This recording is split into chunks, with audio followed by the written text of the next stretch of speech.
Pwede bang mag-usap muna tayo? Ano na naman bang nagawa ko kaya hindi mo ko pinapansin? Wala naman akong maalalang tinanggihan ko yung pakisuyo mo. Ano, may nasabi ba ako? Kasi ang alam ko lang, busy tayo nitong nakaraang linggo dahil nga ang daming customer dahil nakasale lahat ng tinda. Tapos bigla mo na lang akong hindi kinausap.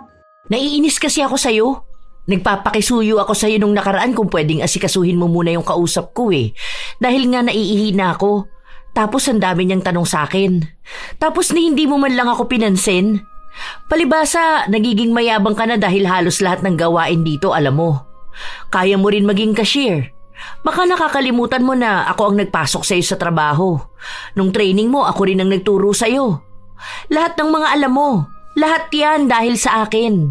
Tapos konting pasalamat man lang wala ako natatanggap mula sa'yo. Dapat nga nung bago ka, matatanggal ka na eh. At kung hindi dahil sa akin, baka wala ka ng trabaho.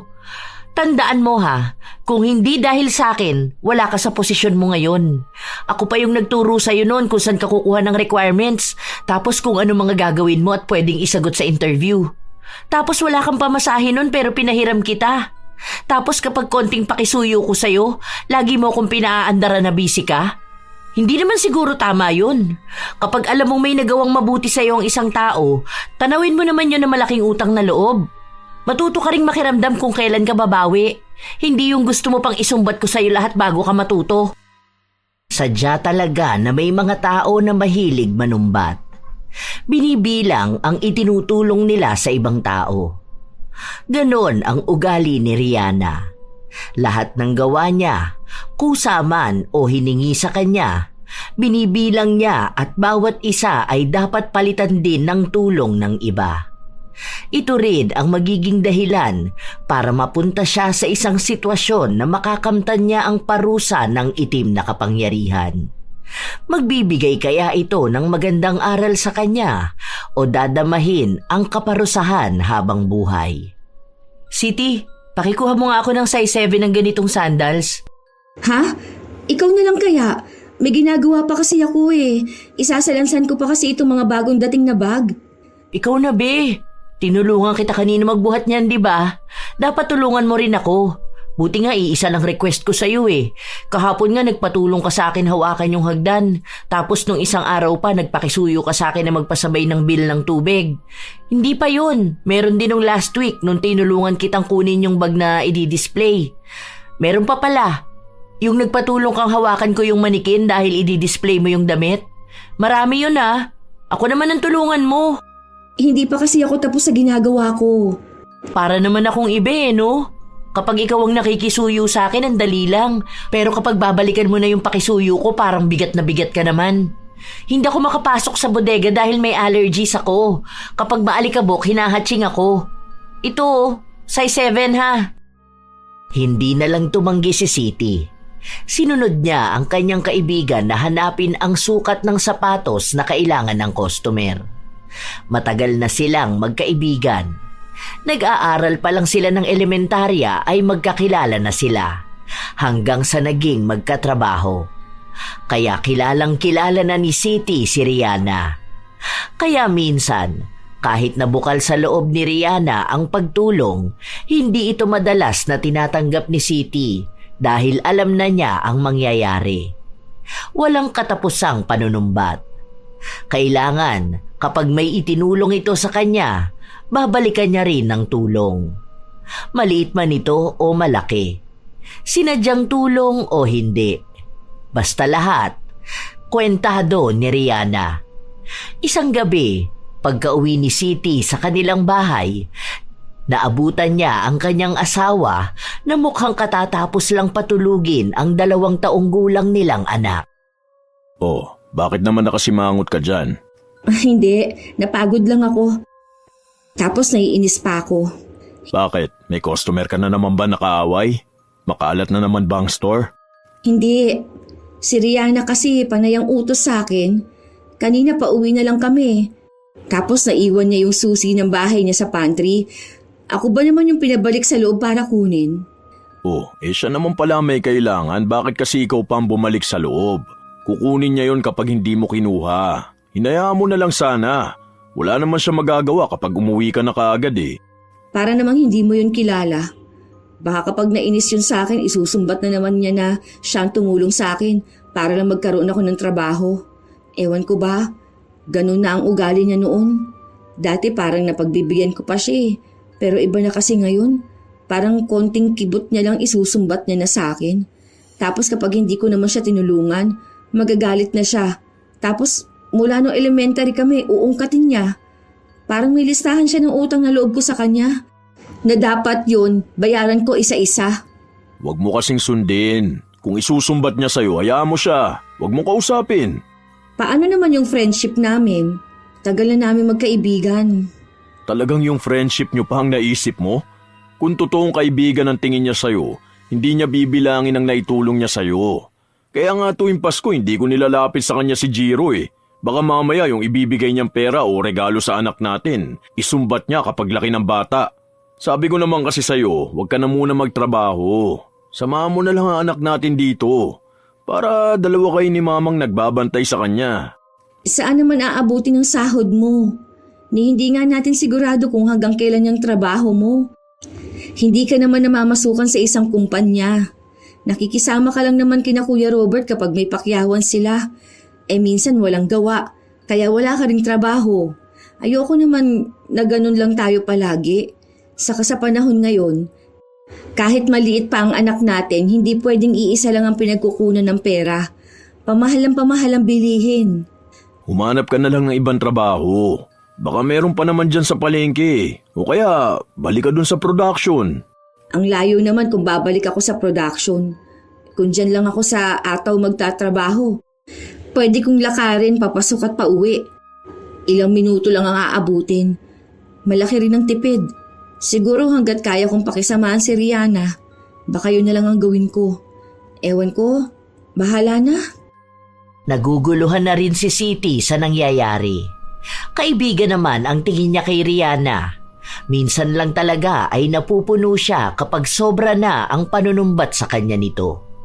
Sino nga ba namang tao ang matutuwa kung lahat na lang ng naitutulong ay kailangan palaging ipamukha sa'yo? Ilang linggo pa ang nakalipas, palaging sinusubok ang pasensya ni Siti. Hanggang sa umabot na sa puntong tila ba napuno na siya at nakapagsalita. Kung kaya mo naman sana, pwedeng ikaw na lang muna ang gumawa. Ang dami ko rin kasing ginagawa ngayon, lalo na may mga bagong dating. Kailangan ko pa yung lagyan ng presyo bago ma-display eh.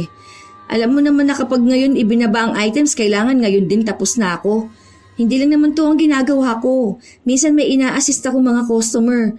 Baka lang naman pwede na kapag kaya mo, ikaw na. Grabe naman yung ugali mo. Para makikisuyo lang sa'yo eh.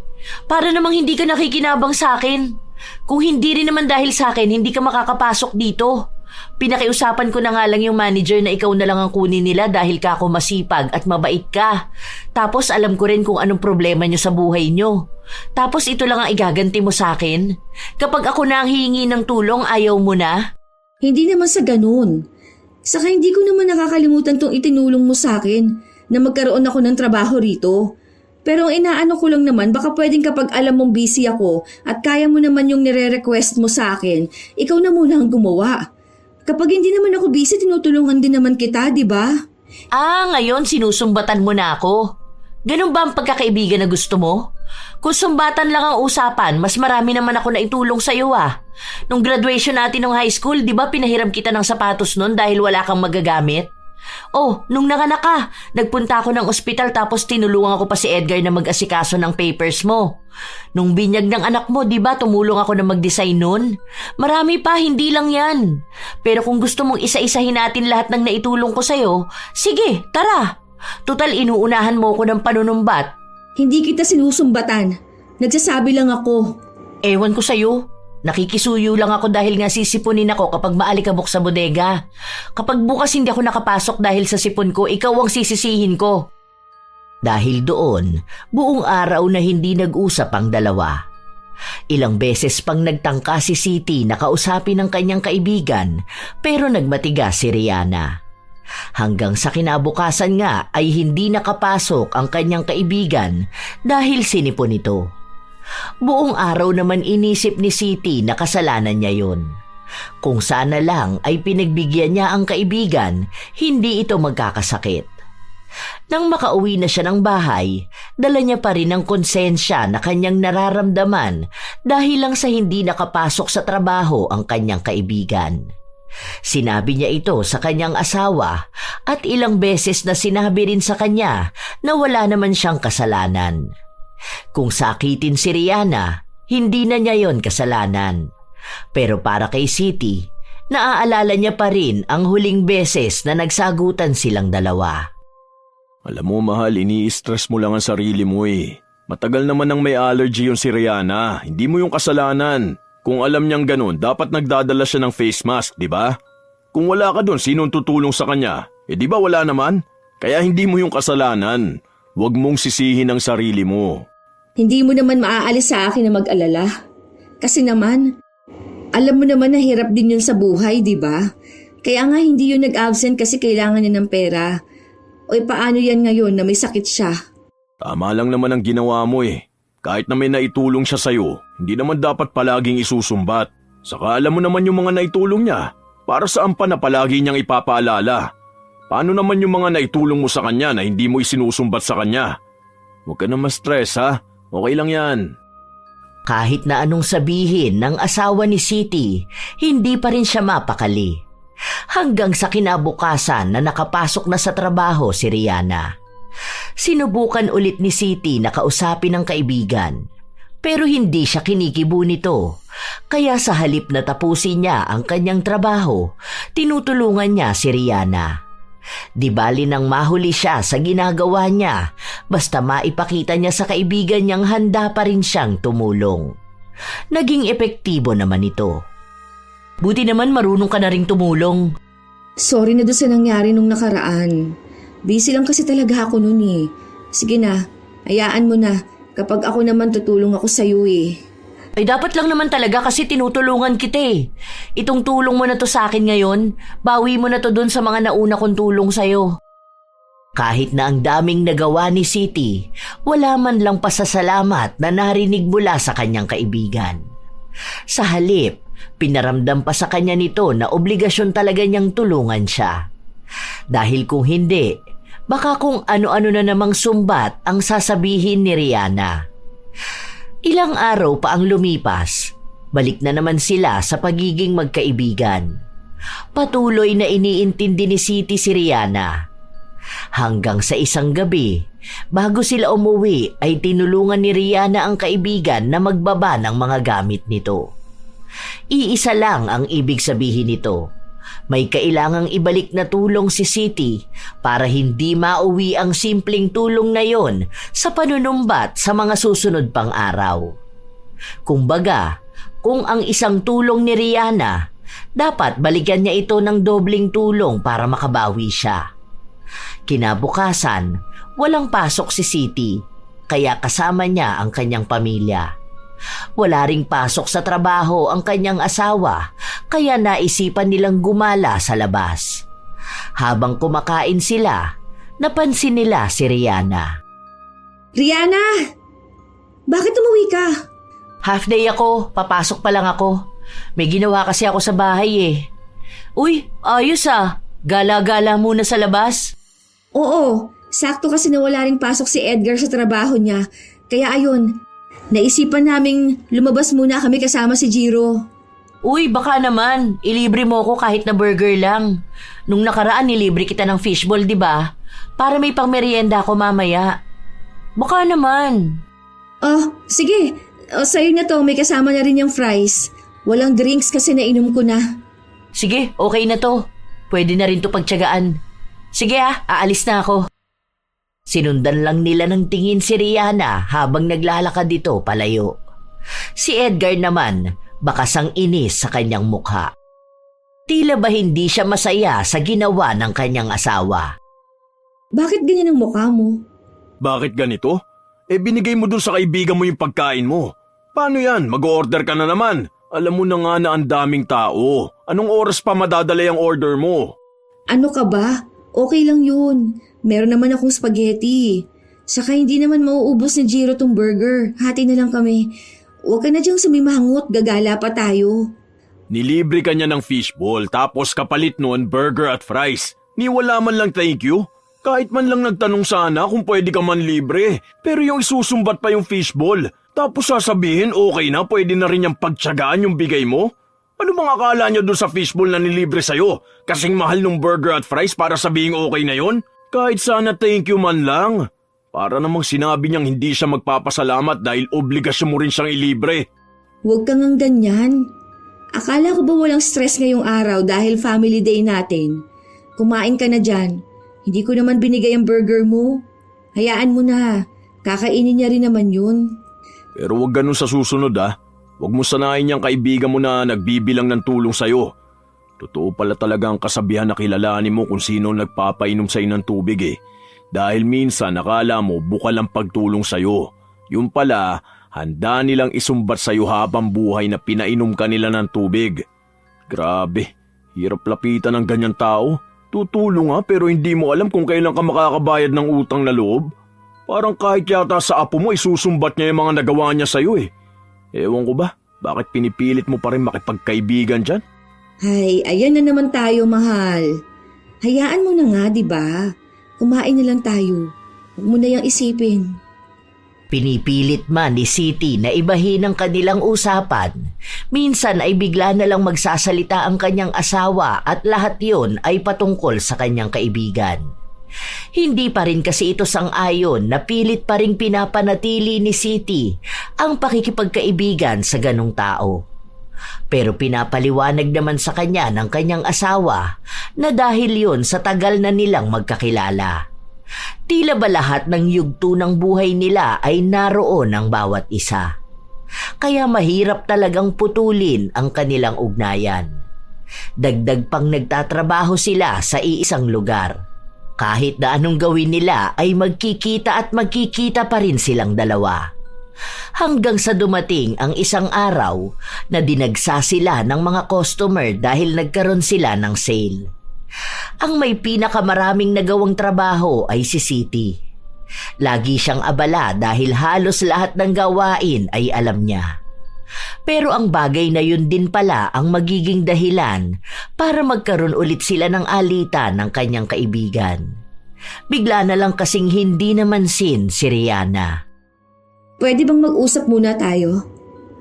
Ano na naman bang nagawa ko kaya hindi mo ako pinapansin?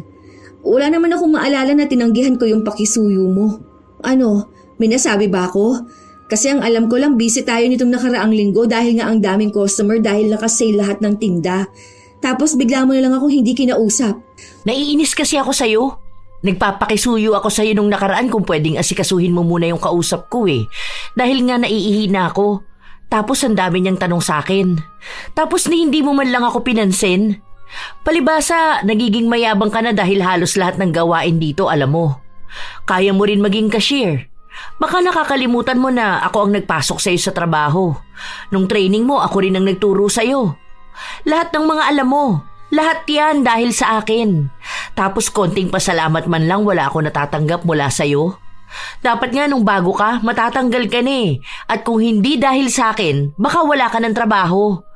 Tandaan mo ha, kung hindi dahil sa akin, wala ka sa posisyon mo ngayon.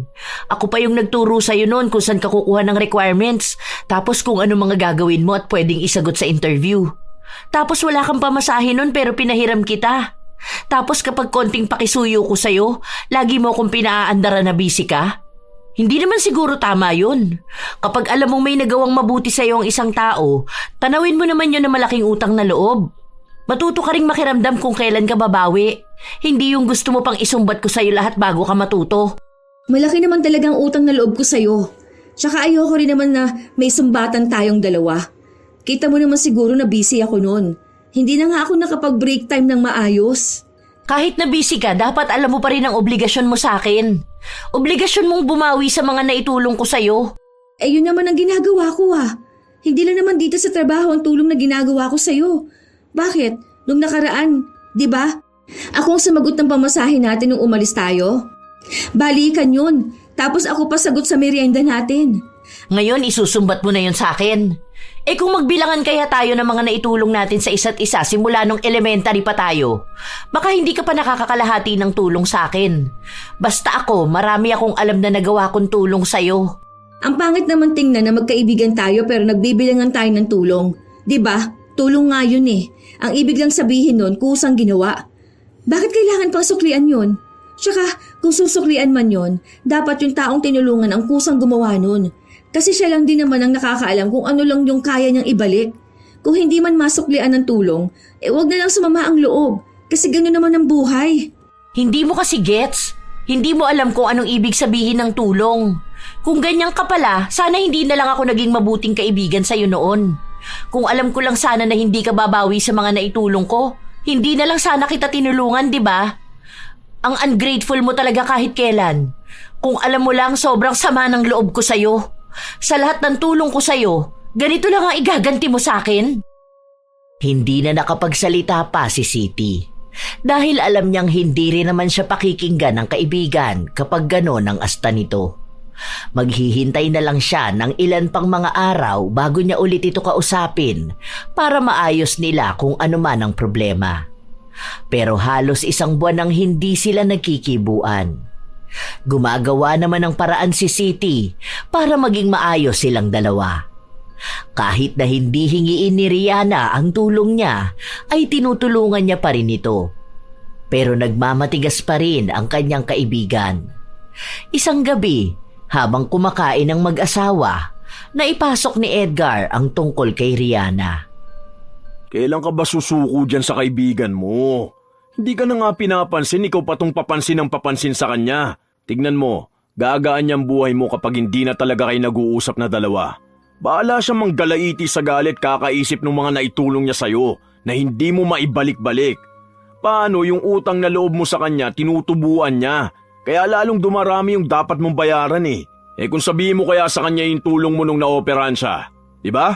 Ilan linggo na ikaw ang nag-alaga sa kanya. Tapos ikaw rin yung nag-asikaso sa kanya nung broken-hearted siya dun sa ex niya. Alam mo, ayoko namang isumbat yun kasi kusa ko naman yung ginawa sa kanya eh. Tulong ko ba? Saka ang pangit naman nun. Parang hindi ko kaya na iisa-isahin ko pa lahat. Para naman akong walang puso nun. Alam ko naman na itinulong ko yun. Talagang kailangan ng tao. Puti ka pa eh. Alam mo kung anong ibig sabihin ng pagtulong, di ba? Yung kaibigan mo, alam ba niya? Mahal, sa panahon ngayon, hindi mo na kailangan maging martir. Kahit pa friendship yan o tungkol sa mga kamag-anak. Yung mga tao kasing tulad ni Rihanna, sila yung mga taong kahit na anong tulong mo sa kanila, hindi nila ma-appreciate. Kayong dalawa ang matagal na magkakilala eh, pero mas kabisado mo pa siya. Kapag yan pinilit mo makipag-ayos, naku, iisipin lang niya palagi na okay lang ang ginagawa niya. Ganyan na siya sa'yo ha. Paano pa sa ibang tao? Paano pa sa pamilya niya, di ba? Isipin mo ha, siya ang breadwinner. Ano na lang ang panunumbat niya sa mga kapatid niya? Naawa kasi ako sa kanya. Ako lang ang kaibigan niya tapos hindi pa kami magiging maayos dalawa. Saka mabait naman talaga siya. May ugali lang talaga siyang ganun. Kasi baka iniisip niya na ganun naman kapag tumutulong. Inuunawa ko siya kasi baka may malalim pang dahilan na hindi ko makita kahit na magkaibigan na kami ng ilang taon. O sige, doon na tayo sa mabait naman siya. Pero tingin mo ba tama yung ginagawa niya? Kung totoong mabait siya, hindi yan hihingi ng kapalit sa lahat ng mga naitulong niya sa'yo. Hindi ganun na mabait. Lumalabas niyan kaya lang naman siya tumutulong dahil hinihintay niya rin na tulungan mo siya. Mas mabuti pang walang tumulong sa'yo kaysa meron nga pero kailangan mo namang tanawin nyo ng malaking utang na loob. Hindi pa rin makumbinsi ni Edgar ang kanyang asawa na hayaan na lang ang kaibigan nito. Nakokonsensya kasi talaga si Siti, lalo na at nangako sila sa isa't isa na kahit na anong mangyari, hindi masisira ang kanilang pagkakaibigan. Isang araw, habang abala si Siti sa pagsasalansan ng mga bag, narinig niyang may kausap si Rihanna. Tungkol ito sa pakisuyo niya sa isa nilang katrabaho. Wow, salamat friend! Buti ka pa marunong tumanaw ng utang na loob. Samantalang yung iba dyan, parang minamasama pa yung pagbibigay ng tulong sa akin. Buti ka pa, alam mo kung paano ako tutulungan dahil minsan din kitang tinulungan. Ganun sana ang mga tao. Alam nila kung sino ang minsang nakatulong sa kanila. Hindi yung sila patong may masamang ugali na hindi man lang makilala yung taong minsang nagbigay ng tulong sa kanila. Ewan ko rin ba kung bakit may mga ganong klase ng tao? Mga ungrateful eh. Basta kayo ha, huwag kayong gagaya sa ganong tao. Baka wala nang handang tumulong sa inyo balang araw. Halata naman kung sino ang pinariringgan ni Rihanna. Pero hindi na yun binigyang pansin ni Siti. Hindi naman siya pumapatol sa mga parinig dahil mas nais niyang kausapin siya ng maayos. Isang gabi bago sila umuwi, may naiwan sa loob si Rihanna. Dahil takot siya sa dilim, hindi siya makapasok. Wala na ang iba nilang katrabaho. Ang naiwan na lang ay ang gwardya na hindi naman pwedeng iwan ang pwesto. Yun ang nakitang pagkakataon ni Siti para magkaayos na sila ng kaibigan niya. At naging epektibo naman ito dahil kinabukasan lang ay kinausap na ulit siya ni Rihanna. Basta wag na kasi tayo mag-aaway ha. Kung sakali man na hindi kita mapagbigyan sa request mo, sorry na agad. Hindi ko naman kasi maharap minsan, lalo na kung ang dami talagang tao, di ba? Sorry na ha. Yaan mo, libre na lang kita ng merienda mamaya. Bilo-bilo ata ang tinda ni Joanne. Sige na nga. Pero minsan kasi ayusin mo rin yung pakikitungo mo sa akin. Feeling ko kasi sinasadya mo minsan na hindi ako pansinin o tulungan eh. Yan tuloy, wala ko nagagawa kundi bilangin ang mga naitulong ko sa'yo noon. Ang dami pa naman ng mga yon. Yung iba nga hindi ko na masyadong tanda. Pero alam kong simula pa noon, ako na ang maraming naitulong sa'yo. Hindi naman sa ganun. Minsan talagang busy lang ako. Alam mo naman kapag may ginagawa ako, katulad ngayon, wala akong gawa kaya eto, andito ako, tinutulungan ka. Huwag nating sisirain ang friendship natin ha. Naging maayos silang dalawa dahil mas pinili ni Siti na unawain ang kanyang kaibigan. Nagpatuloy ang ilan pang mga linggo na palaging inuuna ni Siti ang kanyang kaibigan kaya naaapektuhan na rin ang kanyang dapat na gawain. Dahil doon, ilang beses siyang napagalitan ng kanilang amo. Sinabihan pa siyang baka tanggalin siya sa trabaho kung wala siyang ibang ginawa kundi ang maging tamad. Kahit na ang totoo ay hindi naman siya tamad, sadyang ibang trabaho ang ginagawa niya para lang hindi magalit ang kanyang kaibigan. Isang beses pa, may kausap na customer si Siti. Nagtatanong ito ng tungkol sa bag. At kung ano-ano pang may kinalaman din sa kanyang trabaho nang biglang lumapit sa kanya si Rihanna. Be, sige na, ikaw na lang muna doon. Naghahanap siya ng size 8 na black shoes. Ang sakit ng ulo ko eh, mauuna na sana ako mag-break. Parang kumikirot-kirot kasi. Tutulog din muna ako saglit. Ikaw na doon ha. Wait lang, may pinapaano pa sa akin si ma'am. Pero sige, pagkatapos ko rito puntahan ko doon. O kaya sabihan mo siyang lapit na lang siya rito kapag may itatanong siya. Ang akala ni Siti ay mabilis lang din ang pinapagawa sa kanya ng customer na pumipili ng bag. Pero napatagal ito lalo pat nagpapaabot ito ng bag na nakasabit. Hindi naman niya pwedeng iwan basta dahil mukhang marami rin itong bibilhin. Hanggang sa nawala na sa isip niya ang bilin sa kanya ni Rihanna. At nung bumalik si Rihanna, andoon pa rin pala ang bumibili ng sapatos at galit na galit ito sa kanya dahil halos isang oras na siyang naghihintay para doon sa sukat ng sapatos na akala ng customer ay kinuha niya sa bodega. Kung ano-anong masasakit na salita ang sinabi ng customer pero hindi pa rin ito umaalis dahil kailangan niyang bumili ng sapatos. Walang nagawa si Rihanna kundi ang pumasok muli sa bodega. Yun na naman ang naging simula ng awayan ng magkaibigan. Nung uwian na, naghintay si Siti sa labas para makausap ang kaibigan niya. Hoy, teka lang. Huwag ka naman mabilis maglakad. Usap muna tayo. O sorry na, hindi ko lang talaga naalala. Nag-assist din kasi ako ng customer eh. Ang dami nung bag na ibinaba namin. Sinamahan ko pa siya hanggang sa cashier. Talaga ba? O sinadya mo para may magalit sa akin? Nakisuyo na nga lang ako sa'yo, talagang kinalimutan mo pa, no? Sinadya mo yon para lang may magalit sa akin. Nakalimutan ko talaga. Bakit ko naman yung sasadyain?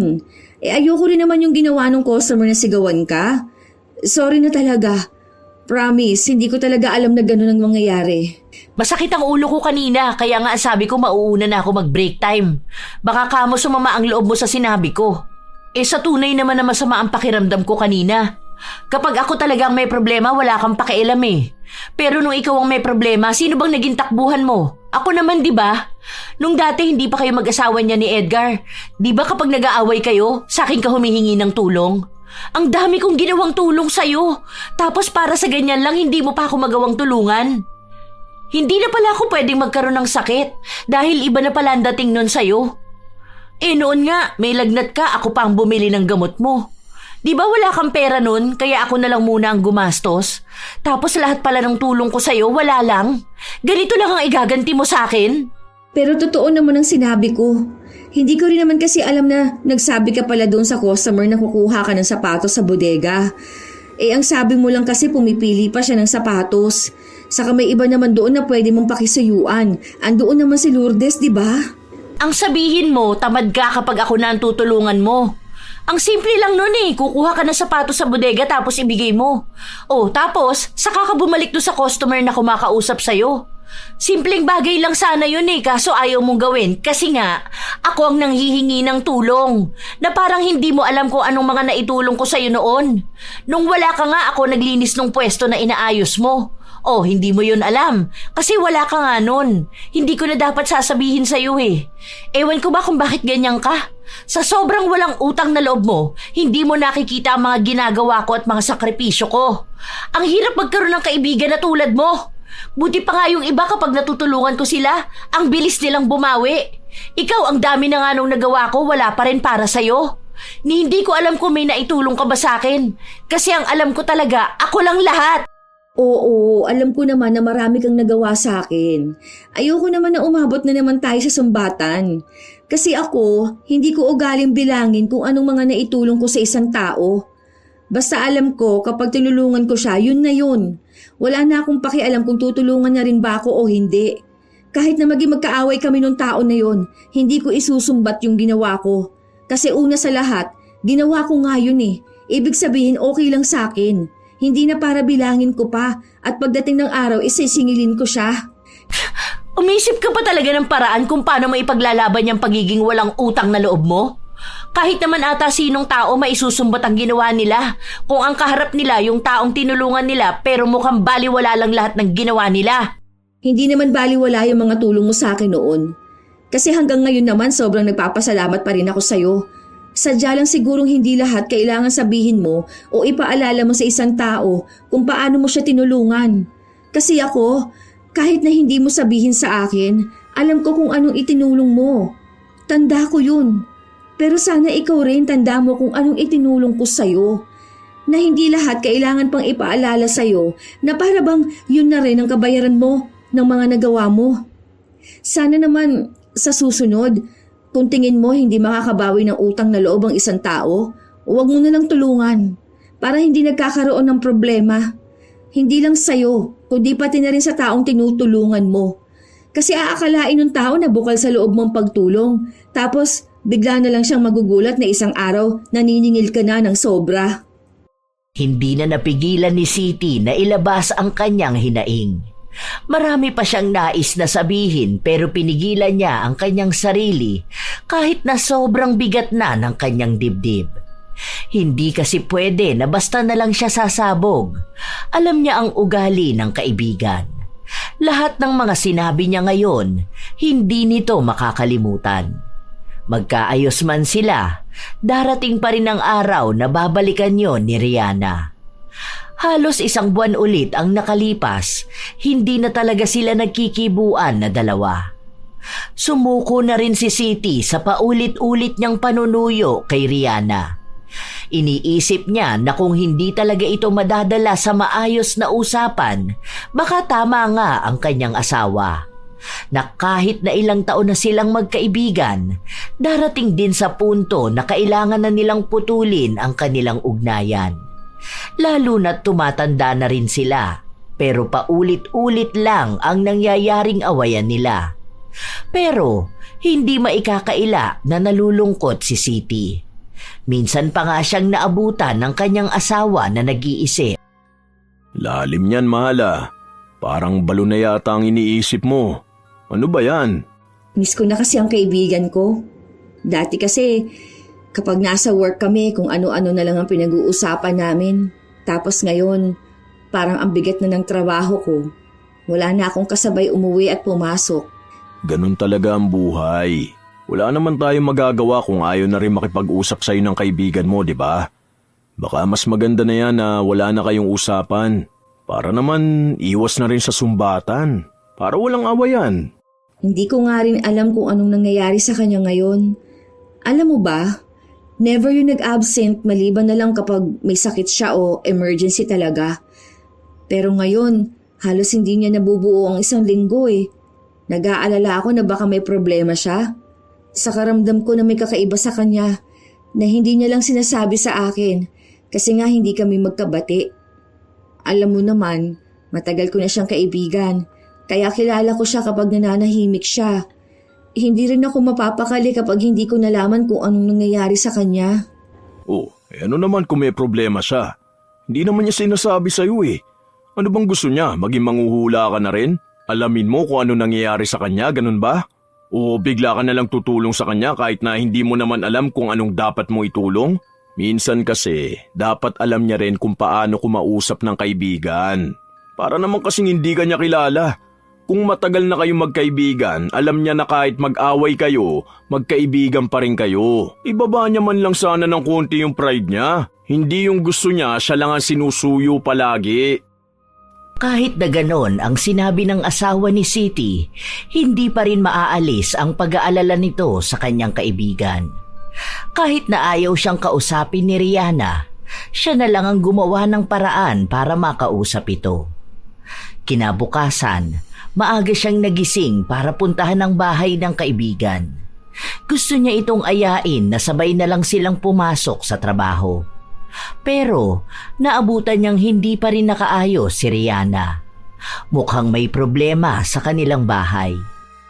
Ano nangyari? Kailangan ba ng tulong? Bakit hindi ka nagsasabi sa akin? Pwede mo naman akong i-chat o tawagan? Para saan pa? Akala ko ba wala na lang tayong pansinan? Di ba magkaaway tayong dalawa? Ano ka ba naman? Magkaibigan pa rin naman tayo eh. Ano bang problema rito sa inyo? Ha? Kaya ba hindi ka masyadong nakakapasok ng trabaho? Sino ba may sakit? Ako? Hindi mo ba pansin, ha? Kita mo na nga na may nakabalot sa braso ko eh. Ibig sabihin lang nito may iniinda ako. Hindi naman ako ganito kung okay lang ako. Oh, ano ba nangyari sa'yo? Nagpunta ka na ba sa doktor? Ano sabi nila? Paano mo raw yan mapapagaling? Naku, bakit kaya yan, no? Nagpunta na ako nung nakaraan. Ang sabi lang sa akin, wag ko masyadong galawin yung siko ko. Kapag kasi nagagalaw, sobrang sakit eh. Kaya dapat straight lang ang buong braso ko. Kapag naman tinanggal ko tong nakasupport sa akin, magagalaw ko talaga siko ko. Kaya ayun, hindi na naman ako magkanda-ugaga sa sobrang sakit. Ano ba kasi nangyari sa'yo? Bakit naman dalawa pa? Ang hirap kumilos niyan. Baka naman matanggal ka sa trabaho. Paano na yan? Alam mo naman na hindi ka pwedeng matenga, di ba? Aba malay ko rin. Basta nagising na lang ako na sobrang sakit na eh. Hindi naman ako nahulog. Hindi rin naman to nadaganan. Wala rin naman ako makitang mali dun sa x-ray ko. Basta ganun na lang ang nararamdaman ko kapag ginagalaw ko. Sobrang hirap talaga nito. Yung wala ako nararamdaman, nahihirapan na ako sa buhay eh. Paano pa kaya kung ganito? Pero wala eh. Kailangan ko pa rin humanap ng paraan para mabuhay. Tatanggalin na nga raw ako sa trabaho pero ano namang magagawa ko kung hindi nga ako makakilos ng maayos. Sarili ko nga hindi ko maasikaso. Walang ibang nararamdaman si Siti kundi awa sa kanyang kaibigan. Noong nalaman niyang aalisin na ito sa trabaho, sinubukan niyang pakiusapan ng kanilang amo. at sinabi ang kalagayan ni Rihanna. Pero hindi pa rin siya napagbigyan. Sinabi na ilang beses na raw kinausap si Rihanna at palagi niyang sinasabi na hindi na ulit siya liliban sa trabaho, pero nauulit lang ng nauulit. Habang nasa trabaho si Siti, wala siyang ibang inaalala kundi ang kanyang kaibigan. Naiisip niya pa lang na nawalan na ito ng trabaho ay naaawa na siya. Alam niyang hindi man sabihin sa kanya ni Rihanna ang problema na iniisip niya, ramdam naman ito ni Siti. Wala naman kasing ibang maaasahan ang pamilya ng kanyang kaibigan. Kaya ngayon na may sakit si Rihanna at nawalan pa ng trabaho, alam niyang damay-damay ang buong pamilya nito. Para muling magkaroon ng trabaho si Rihanna, nag-isip ng paraan si Siti. Kinausap niya ang ilan niyang mga kakilala na baka pwede nilang kunin si Rihanna. Sige na ate, masipag naman yun sa totoo lang. Pero sa ngayon kasi may sakit siya. Pero kung hindi naman masyadong magalaw ang siko niya, ayos lang yun. Tsaka may support naman eh. Hindi lang talaga pwedeng i-bend yung siko niya. Kahit siguro magpagawa ka na lang sa kanya ng ibang trabaho, okay na yun siguro. Kahit na hindi malaking sahod.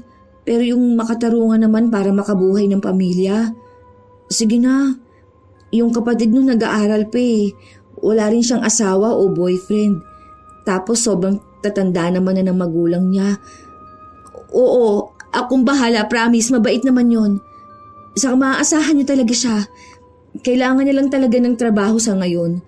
Kapag may problema naman kayo sa kanya, pwede naman na ako na mismo ang kausapin niyo para ako na lang din ang magsasabi sa kanya. Natuwa naman si Siti matapos niyang mapapayag ang kanyang pinsan na papasukin sa tindahan si Rihanna. Dahil doon, agad na umuwi si Siti para lang ibalita sa kanyang kaibigan ang bago nitong trabaho. Hindi man humingi ng tulong sa kanya si Rihanna, alam niyang ito ang pangunahing kailangan ng kaibigan. Magaan lang ang work doon. Baka maging ano ka lang, tagakuha ng bibilihin. Mini grocery yun. Mabait naman yung pinsan ko na yun. Tsaka nasabihan ko na rin siya ng kalagayan mo. Alam ko kilala mo yun. Nakita mo na yun noon sa bahay eh. Si Ate Rina. Alam ko kasi na kailangan mo ng trabaho saka problemado ka. Ayoko naman na lalo kang ma-stress kasi may sakit ka na nga. Baka kung ano pang mangyari sa'yo. Sana naman gumaling ka na, no? Buti naman hinanapan mo ako ng trabaho. Naalala mo siguro na ako ang dahilan kaya nagkaroon ka ng trabaho. Kaya ngayon bumabawi ka na rin sa akin. Ganyan dapat ang tamang gawain. Kung alam mong naipasok kita sa trabaho, ikaw naman ang gumawa ng paraan para ako naman ang magkaroon ng trabaho. Kasi ako nga ang nagpasok sa'yo. Tapos ako naman yung biglang nawalan ng trabaho, di ba? Siyempre naman. Ano ba naman ang magkaibigan tayo? Alam ko rin naman kung anong pangangailangan mo. Sige, bukas papasok na ako doon. Ano na palang nararamdaman mo ngayon? May iniinom ka bang gamot? O anong sabi ng doktor sa'yo? Kailan daw pwedeng alisin yung support na yan?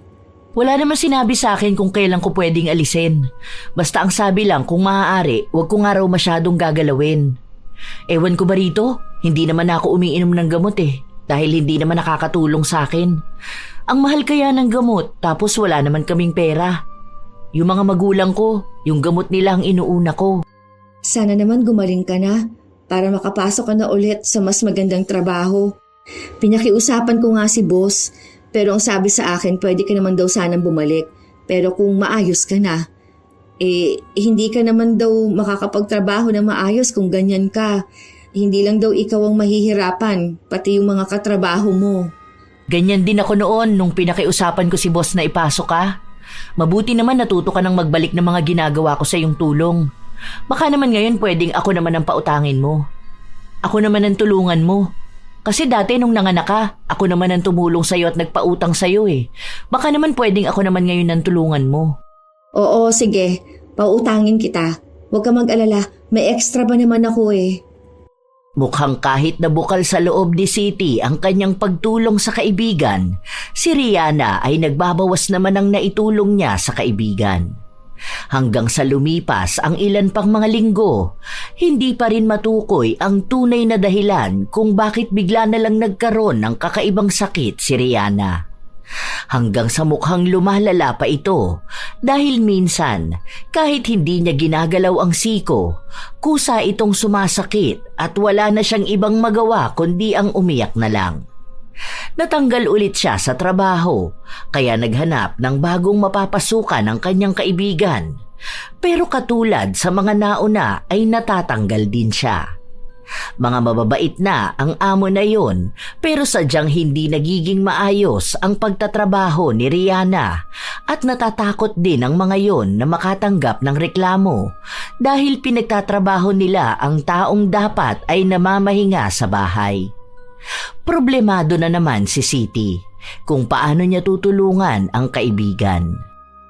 Oh mahal, gising ka pa? Anong oras no? Akala ko pa naman tulog ka na. Anong ginagawa mo dyan sa cellphone mo? Oh, ang taas pa ng brightness mo. Ano ba kasi yan? Hindi ka pa matulog. Baka sumakit naman ang mga mata mo niyan. Hindi. Naghahanap lang ako ng trabaho na pwede kay Rihanna. May mga pinagtatanungan din ako. Oh, akala ko ba pwede siya dun sa sinasabi mo nakakilala mo? Natanggal na naman ba? Kailan ba siya nagsimula dun? Hindi pa naman siya nag-start doon. Pero kasi tumawag sa akin kanina. Tapos sinabi na hindi na lang nila kukunin. Kasi naaawa sila na baka hindi rin makapagtrabaho na maayos. Baka kung ano raw ang mangyari at sila pa ang managot. Wala na ako ibang kilala Itong mga nakikita ko naman sa Facebook. Ang lalayo naman ng mga to. Hindi naman pwedeng mag-commute si Rihanna. Anong oras na? Baka naman pwedeng bukas mo na lang hanapan ng bagong trabaho yung kaibigan mo.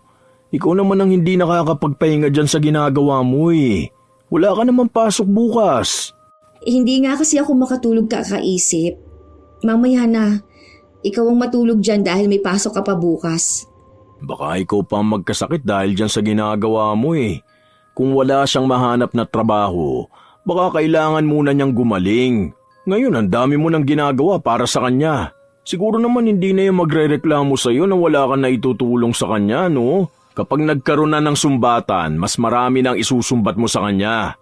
Hindi lang perang naitulong mo ilang beses mo na rin siyang ipinasok sa trabaho. Kumpara sa ilang beses niyang sinusumbat sa iyo na ipinasok kanya sa iisang trabaho. Ano ka ba naman, mahal? Hindi ko naman na iniisip yung ganyan. Hindi ko na kailangang isumbat sa kanyang naitulong ko. Tsaka kailangan niya ako ngayon. Alam mo naman na pabayaan ko siya, di ba? Yun na nga Ikaw na ang tumutulong sa kanya ngayon. Di hamak na mas malaki na ang utang na loob niya sa'yo. Hindi niya pwedeng sabihin na pambayad mo yan sa mga ginawa niya sa'yo Baka kaya siya nagkakaganyan dahil wala na siyang ibang ginawa kundi ang manumbat. Ngayon, mas kakailanganin niya palang tulong ng iba, di ba? Buti siya nagkaganon. At kung ikaw yun baka habang buhay kang may babayaran sa kanya. Huwag kang magsalita ng ganyan. Hindi pa rin maganda ang nangyari sa kanya. Kung alam mo lang kung anong sitwasyon ng buhay niya, kaya nga awang-awa ako sa kanya O na, sige na. Basta matulog ka na Bukas na yan. Hindi yung panay siyang iniintindi mo. Tapos ni pasalamat, hindi mo marinig sa kanya. Kasi ang akala niya, obligasyon mo talaga siya. Buti na lang mabait ka. Dahil kung nakatapat siya ng tao na mahilig manumbat gaya niya, ay nako, baka mahiya na siya kada tutulungan mo siya. Sa mga araw na lumipas, walang ibang taong maaasahan si Rihanna kundi ang kanyang kaibigan lang. Lalo't hindi pa nga siya makahanap pa ng trabaho. Minsan, hindi siya makabangon ng higaan dahil sa sobrang sakit ng kanyang siko.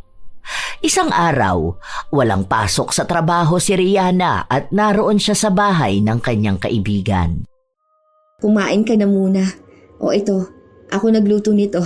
Paborito mo to para maparami ang kain mo. Sabi sa akin ng kapatid mo, isang beses nga lang kayo nakakakain. Tapos minsan hindi ka pa kumakain ng maayos. Bakit nandito ka sa akin? Yung anak mo nandun sa bahay niyo. Dapat siya ang inaasikaso mo, hindi ako. Dapat hinahayaan mo na lang ako rito sa bahay.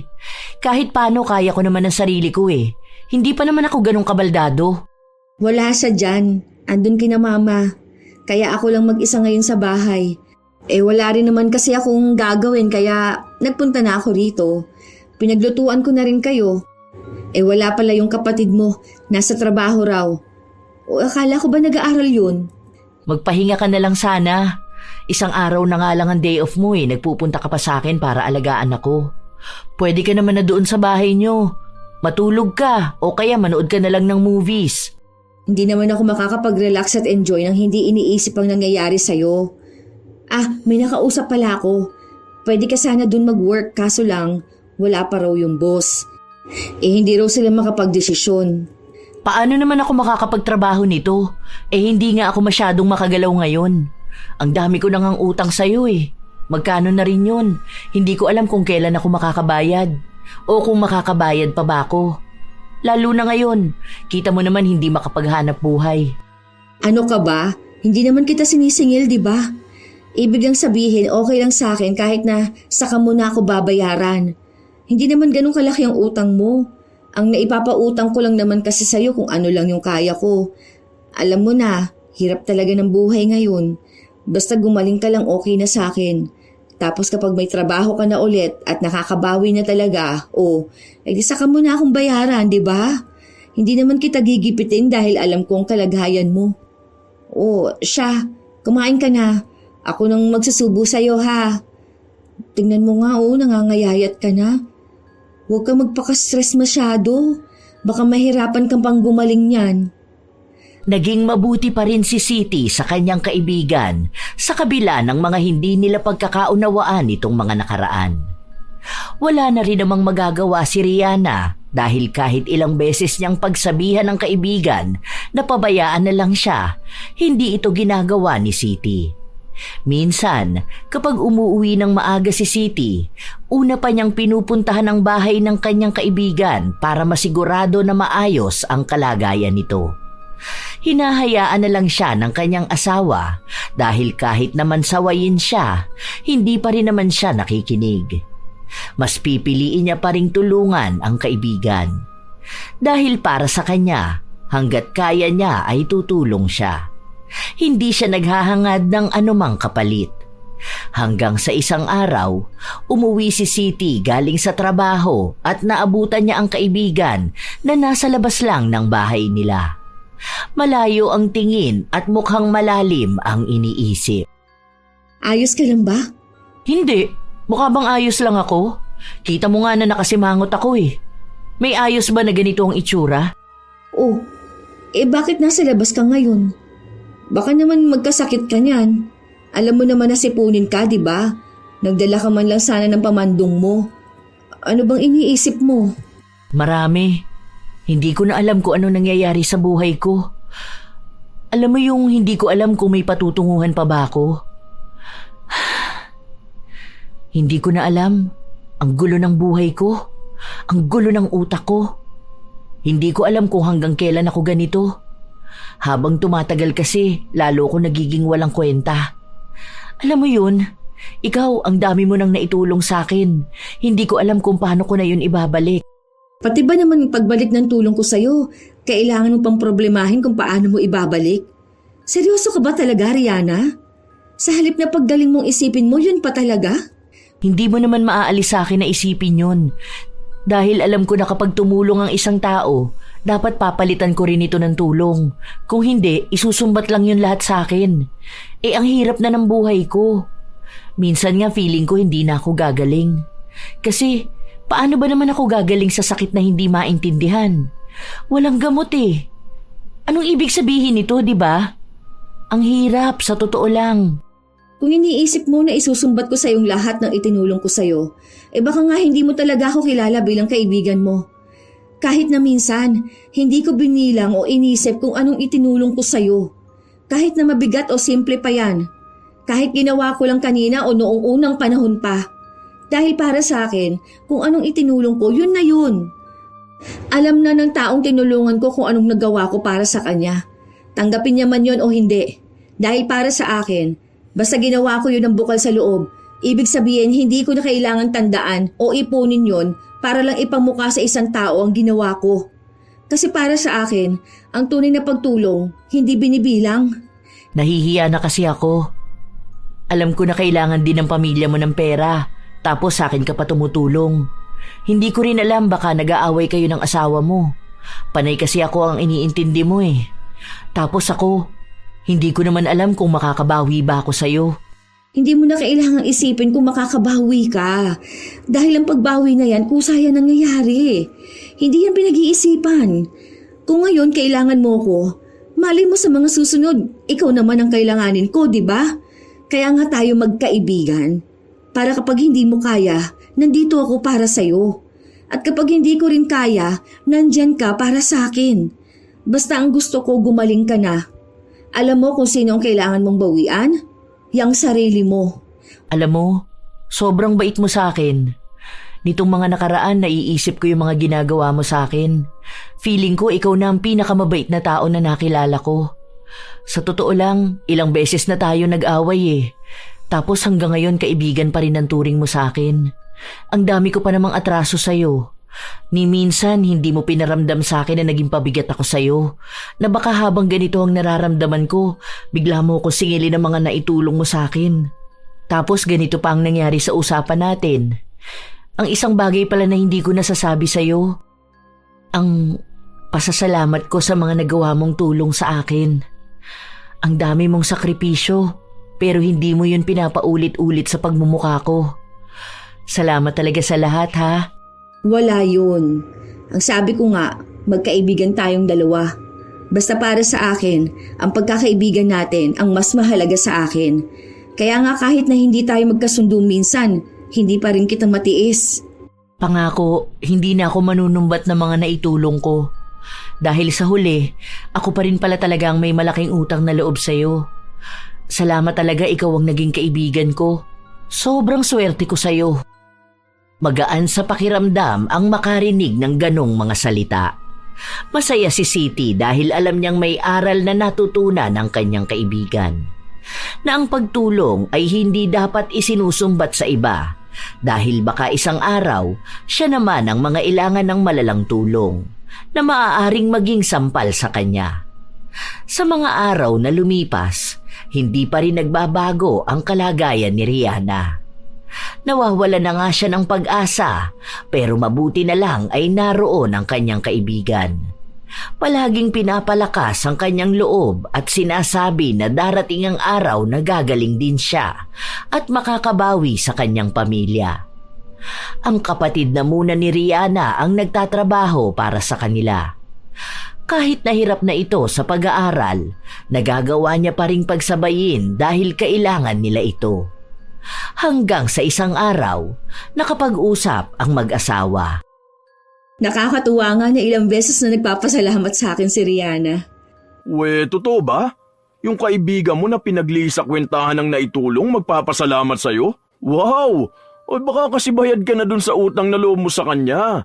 Ilang interest ba binayaran mo dun? Mahal, hindi naman ako nakikipagbiruan sa'yo. Isa pa, totoo talaga ang sinasabi ko sa'yo. Alam na rin niyang hindi niya dapat isinusumbat sa ibang tao ano man ang itinulong niya. Yun naman pala eh. May natutunan naman pala yung kaibigan mo. Siguro nakita niya na wala namang ibang tao na handang tumulong sa kanya kundi ikaw lang. Buti naman natuto rin siya kahit na papano. Akala ko pa naman palagi na siyang manunumbat. Sa bagay, wala naman na siyang isusumbat sa'yo eh. Kasi wala naman na siyang naitutulong eh. Teka, baka naman kapag gumaling yan tapos konting tulong lang sa'yo bigla na naman manumbat ha? Kaya medyo duda talaga ako sa pagbabago na sinasabi niya eh. Sigurado ka na ba dyan? Oo nga, naniniwala na ako sa kanya. Alam ko na totoo na yun. Saka nga, nangako siya na hindi na niya uulitin yung ganung ugali. May realization siyang mali talaga ang maging mapanumbat na tao. Na hindi niya pwedeng kontrolin ng isang tao dahil lang sa natulungan niya ito ng minsan.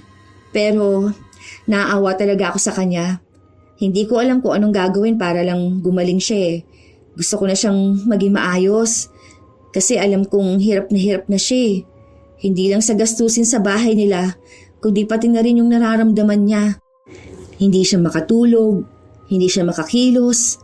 Madalas naiisip niya na wala na siyang kwenta. Siyempre, kapag ganun ang usapan namin, ramdam ko rin ang lungkot niya. Ay, ano kayang pwedeng gawin ko, no? Mahal, may aaminin sana ako sa'yo eh. Pero huwag ka magagalit sa akin ha. Depende. Ano bang sasabihin mo? Basta huwag ka magagalit ha. Ano nga yun? Ano kasi mahal, may ginawa kasi ako kay Rihanna. Paano ba to? Alam mo ba yung kulam? Ano? Huwag mo sabihin pinakulam mo siya. Mahal naman. Ano ba naman yung naisip mong gawin? Bakit mo yung ginawa? Wala naman kasi akong choice eh. Paano, naiinis na ako sa kanya. Alam ko naman yung mga pinagsasabi niya sa'yo. Minsan kapag uutang siya, nababasa ko yung chat niya. Magsasabi siya na siya naman ang tulungan mo ngayon kasi nga 'di ba nung walang-wala tayo pinapautang ka niya. Para sa akin, ang pangit naman na mabasang parang lahat na lang dapat isingit niya yung naitulong niya. Sa inis ko, ayun, may nakita akong mangkukulam. Tapos pinakulam ko siya. Ano ka ba naman, mahal? Hindi ka na naawa doon sa tao? Alam mo na nga na siya na lang ang inaasahan ng pamilya nila tapos ganyan pang ginawa mo? Alam mo bang ang laki ng epekto nito sa kanya? Tapos ikaw, alam mo naman na masama ang magpakulam. Para ka na rin sumamba niyan sa kadiliman na. Uy, paano yan ngayon? Paano kung ipapaalbularyo natin siya? Tapos paano kung sa'yo na mapunta yon? Ay, hindi ka naman nag-iisip bago gumawa ka ng desisyon? Oo, sabi ko huwag kang magagalit eh. Paano kasing hindi ako magagalit sa'yo? Yung ginawa mo nga hindi tama. Hindi lang si Rihanna ang apektado nun, pati na rin ikaw. Ang sabi naman sa akin ng mangkukulam, pwede ko naman daw talaga yung ipabawi kung sakali man. Saka hindi ako maapektuhan ng pinagawa ko. Hindi ka man lang ba nakonsensya sa ginawa mo? Nakonsensya naman ako. Pero kasi alam mo yun, hindi ko rin naman gustong palagi kanyang ginaganon. Bilang asawa mo, masakit din yun sa akin oh. Tapos sa sobrang bait mo, hindi mo siya ginagantihan. Edi ako na lang ang gumanti para sa'yo. Pero promise, ipapatanggal ko yung kulam na yun. Basta wag mo na lang sasabihin kay Rihanna. Saka huwag kang magagalit sa akin. May inis na nararamdaman si Siti sa ginawa ng kanyang asawa. Lalo pat kahit na kailan ay hindi siya sang-ayon sa paglapit sa mangkukulam kung may nais silang parusahan na tao. Pero naiintindihan niya naman si Edgar. Lalo pat alam nga nito ang pinagdaanan niya. Lalo na kapag nagtatalo silang dalawa ni Rihanna. Dahil doon, inasikaso na rin ni Edgar ang pagpapaalis ng kulam. Hindi yun madali, lalo na't selyado yon ng ritual. May mga pag-aalay pa silang dapat na gawin. Kaya ang sinasabi na lang nila kay Rihanna ay baka may nasagi lang itong maligno kaya ganon ang nangyari sa kanya. Hanggang sa dumating ang isang araw na naging maayos na kahit paano ang kalagayan ni Rihanna. Hindi pa man ganon kagaling pero hindi naman nakasing lala noong una. Ano? Kumusta ka naman na? Medyo kumikirot pa rin naman pero kaya na siya kahit na walang support. Siguro mga next week pwede na ako magtrabaho ulit, no? Nakausap ko na si boss. Ang sabi niya pwede pa rin naman daw basta nga maipakita mong maayos ka na talaga. Siguro kuha ka na lang ng med-cert na fit to work ka na, no? O kaya x-ray na nagpapakitang walang problema sa'yo. Ganun lang, para makabalik ka na. Tapos iwas na lang siguro sa pagbubuhat ng mabibigat. Kung sakali man na may bubuhatin ka, edi hingi ka na lang ng tulong sa akin o kung kanino man dun. Hihingi na naman ako ng tulong sa'yo. Nakakahiya naman. Ang dami mo na kayang tulong sa akin. Ano ka ba? Wala naman yun, no? Sa akin ka pa talaga nahiya. Alam mo naman na magkasama tayong dalawa kahit na anong mangyari. Magkaibigan tayo. Ano bang ginagawa ng magkaibigan? Malamang nagtutulungan, di ba? Kung hindi mo kaya, nandito ako. At kung hindi ko kaya, alam kong nariyan ka para sa akin. Naging maganda ang bagong simula para kay Rihanna. Naging magaan ang lahat kapag hindi niya na kailangang isipin kung anong isusumbat niya sa isang tao. Nalaman niya na marami palang tao sa paligid niya ang kusang tumutulong at ramdam niyang hindi niya kailangang suklian ang tulong na yon. Malaki man ang naging dagok sa buhay ni Rihanna, Nakita niya naman yon bilang isang bagong leksyon sa kanyang buhay na nagmulat sa kanya ng maraming katotohanan sa kanyang paligid. Na ang pagtulong, tunay na kusa itong nakukuha at ibinibigay. Hindi ito binibilang at isinusumbat. Ilang buwan pa ang nakalipas, naging kapansin-pansin na bumabalik na ulit ang sigla ni Rihanna. Umaayos ang kalusugan at ang pakikipagkomunikasyon niya sa mga katrabaho. Isang araw, walang pasok sa trabaho si Siti at ang kanyang asawa. Kaya naisipan na naman nilang lumabas kasama ang kanilang anak. Ito pala, bigay ni Rihanna sa inaanak niya. Kabibili niya lang daw nito. Kako sa kanya malayo pang Pasko. Bakit naman kako ang aga ng regalo niya? Sabi ba naman sa akin, hindi naman kailangan ng Pasko para magbigay ng regalo. Oh, hindi ba yan isusumbat? Unang regalo niya yan kung sakali. Kasi noong nakaraan, binalik ko yung binibigay niya. Ayoko pa naman yung bigla na lang niyang isusumbat sa bata ang regalo niya. Kung ganun lang din naman, wag na lang kako siyang magbibigay. Yun na nga ang sabi niya sa akin. Sabihin ko nga raw sa'yo na hindi niya isusumbat yan kaya hayaan mo siya magbigay ng regalo sa bata. Tsaka isa pa, ikaw ha, sa susunod talaga wag kong malalaman na may ginagawa ka na namang kalokohan. Uy, ano na namang kalokohan ang ginagawa ko? Para bang hindi mo alam ang ginawa mo kay Rihanna ha? Tapos na yun ah. Akala ko ba hindi na natin pag-uusapan yun? Hindi ko na rin naman naiisip na gawin ulit yun. Sabi mo naman, nagbabago na ang kaibigan mo. At mukhang totoo naman kasi hindi ka na nga nagsusumbong sa akin. Tapos hindi na rin ako nakakakita ng kung ano-ano sa mga chat niya sa'yo. Puro na lang kayo chismisan dun sa work nyo. Kala mo hindi ko alam na may crush si Rihanna dun sa isang bagger ha? Ikaw, napaka-chismoso mo masyado. Basta, wag na wag mo nang uulitin yon ha? Alam mo masama yun eh. Huwag kang magpapasakop sa kadiliman.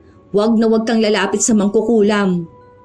Naging malinaw kay Edgar ang sinabi sa kanya ng kanyang asawa. Sa mga linggo at buwan na nakalipas, tunay nga ang pagbabago kay Rihanna. Hanggang sa nagkaroon na rin siya ng ibang mga kaibigan. May mga natutulungan na rin siya na hindi niya inaakalang magiging malaki rin ang balik sa kanya. Doon niya lang napagtanto na hindi talaga lahat ng utang na loob ay kailangang singilin dahil kusa itong binabayaran ng ibang tao ng mas higit pa sa kanyang inaakala. Grabe, congrats talaga sa'yo ha. Nakakatuwa naman natupad na yung pangarap mong makapag-abroad. Hindi nga rin ako makapaniwala. Paano? Hindi naman ako college graduate, di ba? Ni hindi nga natin natapos yung second year college. Ayos lang naman daw yun sabi ni Alexa. Ayaw mo yun? Ang ganda rin ng bansa na pupuntahan mo. Japan yun, no? Kaya nga, hindi ko rin naman akalain na tutulungan niya ako. Pinautang ko lang naman siya ng 500 para daw pamasahe niya. Yun pala, may interview na siya. Kaya ayun, nung nakapasa siya at nakapunta ng Japan, sabi niya ako naman daw ang tutulungan niya. Hindi ko naman inaasahan yun kasi malay ko ba, di ba? Diba? Sabi ko naman sa'yo, basta may isang tao kang natulungan, makikita rin nila yung malaking utang na loob sa'yo. Hindi mo na kailangang ipaalala sa kanya kasi sa halip na tulungan ka, mawawalan pa sila ng gana. Basta ako, masaya ako para sa'yo. Matutulungan mo na ang pamilya mo. Ako, masaya rin ako. Kasi kapag natulungan ko ang pamilya ko, ibig sabihin matutulungan na rin kita. Magkaibigan tayo, di ba? Makakabawi na rin ako sa mga naitulong mo sa akin. Wait ka lang, bibilhan kita ng malaking Hello Kitty sa Japan. Nagtawanan ng magkaibigan habang nagbibiruan silang dalawa. Pero para kay Rihanna, nais niyang totohanin ang pangako niya. Dahil kapag naging maayos na siya sa ibang bansa, gusto niyang kahit na paano ay may malalapitan ng kaibigan niya sa oras na kailangan nito ng tulong. Kahit pasabihin sa kanya ni Siti na hindi naman na niya kailangang bumawi. Dahil sa dami ng tao, kay Siti siya may malaking utang na loob. Alam din ni Rihanna na ang pagtulong niya ay hindi lang basta pagbabalik ng utang na loob, kundi isang bagay na bukal sa kanyang kalooban. May mga tao talaga na mahilig magbilang ng mga naitulong nila sa isang tao. Minsan, kahit na maliit na bagay lang yon ay kailangan nilang mangilang beses na ipaalala. Para bang bawat kabutihan nila, kailangang balik-balikan. Ang ganitong ugali ay hindi lang nakakasakit ng damdamin ng tinulungan, kundi unti-unti ring nagpapabigat sa puso ng tumulong. Dahil sa bawat sumbat na binibitawan, nawawala ang tunay na halaga ng kabutihan. Masama ang manumbat dahil ito ay isang uri ng pagpapakita ng kayabangan. Ang tulong ay dapat bukal sa loob, hindi utang na kailangang bayaran. Sapagkat kapag sinumbatan ang isang tao, nawawala ang purong layunin ng pagtulong at napapalitan ito ng pagmamataas at pag-aakalang ikaw ay mas higit kanino man. Ang ganitong ugali ay nag-iiwan din ng lamat sa isang tao dahil sa oras na malaman nilang mapanumbat ka, wala nang lalapit sa iyo. Huwag iparamdam na isang malaking obligasyon ang pagbabalik ng tulong. Kaya tunay na mas magaan ang tumulong ng tahimik dahil doon mo makikita kung sino ang marunong magmalasakit nang walang hinihintay na kapalit. Minsan, sapat na ang pasasalamat na hindi na kailangan panghangarin na magkaroon ng utang na loob dahil lang sa simpleng pagtulong. Hindi kailangang ipaalala sa iba ang kabutihang ginawa dahil kung totoo itong kabutihan, kusa itong tatatak sa puso ng taong tinulungan. Tandaan na tumulong ka dahil gusto mong magpagaan ng buhay ng iba, hindi dahil gusto mong ipamukha ang kabutihan mo. Dahil sa dulo, hindi binibilang ng langit kung ilan ang tinulungan mo, kundi kung gaano kabuti ang puso mo habang ginagawa ito. Alam ko na marami sa inyo, mga apo, ang may kakilalang tao na mapanumbat. Mapakaibigan man ito o kapamilya. Pero tandaan natin na kailanman ay hindi maganda ang ganitong pag-uugali dahil kung isusumbat lang din ang ginawa, mas mainam na wag na lamang tumulong. Kaya kung kayo ay may ganitong karanasan o anumang komento tungkol sa ating bagong kwento, ibahagi nyo naman yan at naway may aral kayong napulot. Shout out sa ilan sa mga masusugid na tagapakinig ng mga istorya ni Lola Telang. Ella J, Diana Ordonio, Newly Din Alipda, Girly Satur at sa Siling Department ng Cosmo Malvar, Batangas, Mary Jenny Rilrea Batiduan, Jane, Lynn Mesa, Emma Doctor, Michael Lohica at sa Team Panadero ng Mercy Bakery ng Nagcarlan, Laguna, May Talurong, Finn Pogi, Sally Columbres, Binibining Reggae, Susie, Telma Flores. Shout out din sa inyo, Albino Amarado, Joy Costales, Charmaine Ebon, Jerilyn Byron, Jaja Barakiel, Rudina Cordero, Hiramini, Maria Teresa Cajes, Kim Bara, Erlinda Wuest, Gracie Rivera, Assorted Love Hurts KSA, Pichi, Ludovico Villanueva at sa Ledmerac ng Twin Pioneer Street, Lenny Villegas. Maraming salamat sa pakikinig nyo, Leonora Concesino, Ann Ganda, Christine Joy Montero, Ann Pundano, Rhea Anasio, Tutsi Rol, Landelina Sandoval, Annabella Romarate, Jovelyn Medrano, Bernadette Abayon at Nene Marilu Palyada, Robelin Sabilino, Abigail Sabusak, Consolacion Alvarez, Annalisa Chico Diga, Cristalen Navarro, Mika Salvador, Julie Tapang, Raymond Nahera, Jonalyn Itang, Glyza Abit, Sherlyn Huntilla, Grace Hementera, Roselyn San Antonio, Joseph Bron, Corazon Ortega, Board Yarn, Rita Miano, Celerina. Maraming salamat sa pakikinig nyo sa buong staff ng Alpha Mart, Panorama Street, Marikina City Branch. At syempre, shout out at salamat palagi sa aking mga apo na walang palyang nag-aabang, nagmamahal, sumusuporta at nakikinig sa bawat upload ng inyong lola. Ito ang inyong Lola Telang at maraming salamat sa pakikinig nyo mga apo.